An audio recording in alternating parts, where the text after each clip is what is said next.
Selamat pagi, Godly Family yang dikasihi Tuhan Yesus Kristus. Salam. Mari saudaraku semua, sebelum kita memulai segala aktivitas kita pada hari ini, kita mengawalinya dengan bersama-sama menikmati teh hangat. Teduhkan hati, hadirkan semangat. Firman Tuhan pemberi semangat pada hari ini terdapat di dalam Pengkhotbah pasal 12 ayat 1 sampai 14. Namun saya akan membacakan sebagian dari firman ini khususnya di dalam ayat yang ke-13. Demikian bunyi firman Tuhan. Akhir kata dari segala yang didengar adalah takutlah akan Allah dan berpeganglah pada perintah-perintahnya. Karena ini adalah kewajiban setiap orang. Amin. Godly Family yang dikasihi Tuhan Yesus Kristus, sebagian besar orang merasa hidupnya akan sangat bermakna dan mencapai kepuasan bila ia memiliki kesuksesan dalam pekerjaan, kekayaan, kepandaian, dan dapat melakukan apa yang menjadi kesenangan dalam hidupnya. Namun setelah Salomo mengalami banyak pelajaran dalam hidup, pada akhir masa tuanya, Salomo menyimpulkan bahwa kesenangan, kekayaan, hikmat pengetahuan, dan pekerjaan semuanya itu tidak akan pernah memberikan kepuasan sejati. Bahkan Salomo lebih tegas mengatakan bahwa semua itu adalah sia-sia, bagaikan usaha menjaring angin. Godly Family yang dikasihi Tuhan Yesus Kristus, lalu apakah ini berarti bahwa seluruh hidup kita dan apa yang kita kerjakan adalah sia-sia adanya?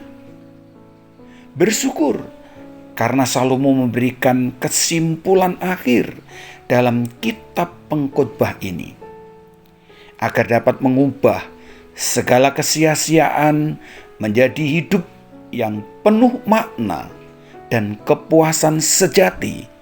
Salomo memberikan tunjuk kunci kepada kita semua untuk kita dapat menggapai kehidupan yang berarti. Yang pertama, kita harus selalu ingat akan Sang Pencipta. Ingat, di sini bukan sekedar mengingat, tapi benar-benar menghadirkan Tuhan, Sang Pencipta dalam setiap langkah hidup kita.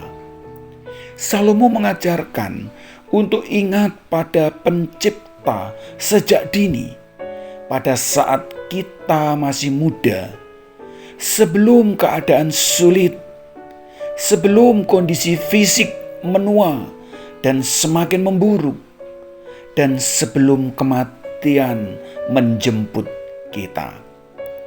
Baiklah, kita selalu ingat dan menghadirkan Tuhan dengan kesadaran penuh bahwa kita tidak akan ada apa-apanya tanpa Tuhan, dan kita membutuhkan Tuhan untuk memimpin hidup kita, bukan hanya ketika kita mengalami keadaan yang tidak baik. Yang kedua, kita harus takut akan Tuhan dan berpegang pada perintah-perintahnya. Ketika kita membutuhkan Tuhan hadir dalam hidup kita, maka kita akan dengan sadar mau hidup menaati dan bersandarkan kepada firman Tuhan sebagai sumber pedoman kehidupan kita. Godly Family yang dikasihi Tuhan Yesus Kristus, Oleh sebab itu, ketika kita belajar, bekerja, menikmati hobi, melayani, berelasi, semua itu kita lakukan dalam koridor kebenaran firman Tuhan dan dengan tujuan untuk memuliakan Tuhan. Itulah kehidupan yang tidak sia-sia, kehidupan penuh makna dan memiliki kepuasan yang sejati. Amin. Mari kita berdoa. Bapa di dalam surga, kami mengucap syukur dan terima kasih atas kebenaran firman-Mu pagi hari ini. Hanya di dalam Engkau ya Tuhan, kami semua memperoleh hidup yang berarti. Pimpinlah seluruh hidup kami. Di dalam nama Tuhan Yesus Kristus kami berdoa. Amin.